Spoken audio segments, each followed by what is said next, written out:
એટલા ભાત વેજા કે છોકરાને ખવડાવીને પૂરાઈ દીધું આપણે બે ખાઈ થોડા થોડા લાઈટને મને ભૂખ મળી ગઈ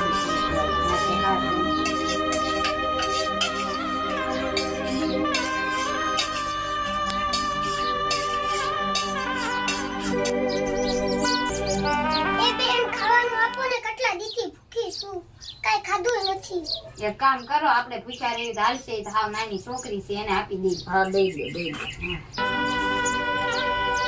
હાલે ખાઈ લેજે હો. તમે ખાઈ લીધું? હા ખાઈ લે. આનું મન તો બહુ મોટું છે, આનું કામ કરવું પડશે. એ ખાધું નહીં ને મને દઈ દીધું હતું. હવે આનું કામ કરવું પડશે. હવે એની વારે શું આજથી હું કોણ મેલડી એની વારે